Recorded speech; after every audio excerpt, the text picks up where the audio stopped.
convection to transfer the heat throughout the oil. Or you'll use a large plate mount system, which you guys are probably very familiar with, that big red back plate, that utilizes a pump and motor system to circulate the oil and coolant throughout the engine. From a customer's point of view, they either have to live with this small version of them or go with a very large system that's almost as big as their engine or compressor frame.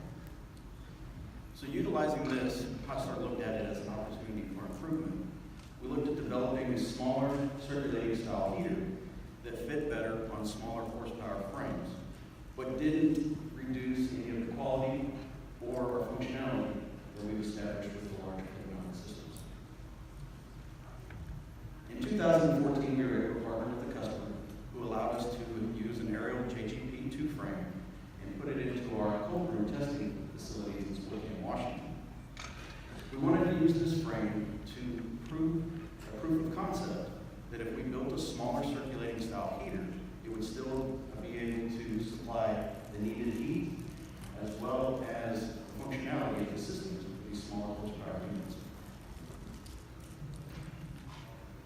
So in this test, right here, you can see, we placed thermocouples throughout the frame in some strategic locations to capture the temperature data. We focused on two main areas, the frame's oil sump area, as well as the pre and post lube heating areas, to get a good temperature differential when we put it to add different temperatures throughout the test. Our design concept integrated the pre-lube function as well to create a more efficient way to provide better heat throughout the frame. So throughout this testing, we were able to capture some infrared images showing the heat dispersion of the circulating oil and the efficiency of our design.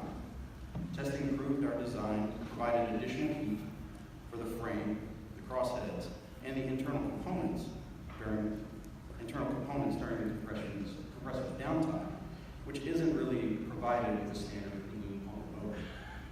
So by having the pre-lube function integrated into our heater, it eliminated the need for a separate pre-lube pump, as well as the plumbing that's needed for your pre-lube circuit. So for customers who are already utilizing a Hot-Start circulating system, this reduced cost and added savings to their overall gas compression skid. In addition as well, the benefit of the pre-lube function helps with the elimination of condensation damage that you can have inside the frames of engines. So we utilized this aerial compressor for 2 weeks, and we subjected it to many different temperatures, and the lowest was at 40 degrees F. Our engineering and R&D team was able to take these findings and the temperature data that we had, and we were able to prove our proof of concept and move forward into the design of our small fluid heating systems, which we were able to finally release at the end of last year. So those family of heaters include, you see in the top left-hand corner, which is our OSE, which is a small oil heating system with a capability of 1.5 to 4 kW. The middle unit is our CSE, which is a small coolant-only heating system with capabilities of 3 kW to 12 kW. And then finally, our OCSE, which is a small oil and coolant heating system that has heating capabilities of 6 to 18 kW.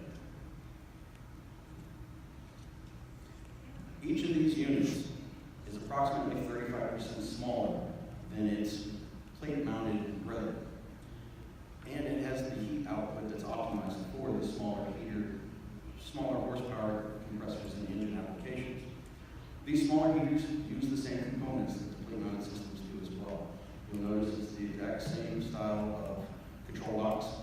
Components on the inside are the same for all of our electrical ID components, so technicians, operators, anyone who's dealing with it doesn't have to learn a new control concept. And then one thing you will notice is to optimize the footprint of this compact system, we removed the red backplate. So by removing that backplate, we were able to eliminate some major things. We were able to move the element tanks, the motors, and the pumps and place them on the backside of the control box. And this resulted in a compact design. And then we also utilized integrated foot mounts to help with a better installation. You'll notice that on the OCSE dual fluid unit, we took an opportunity to maximize an even smaller footprint. And we went out and we found a dual shafted motor. So this dual shafted motor runs both the oil and the coolant pumps for our system. Along with this dual shafted motor, we went and we utilized a plate style heat exchanger to transfer heat from the coolant circuit into our oil circuit. So this design improvements eliminated a motor, eliminated an element and tank assembly, along with some of the wiring. And then because of these innovations, customers can now identify a smaller heating system that fits their application instead of the one-size-fits-all plate-mounted system that's been standard. And along with identifying the right size system for gas compression skids, we were able to reduce the cost up to about 33% compared to the larger plate-mounted systems. We've had the full line has been released, and we've had great encouragement by customer response in the field, and we currently have units out in the field that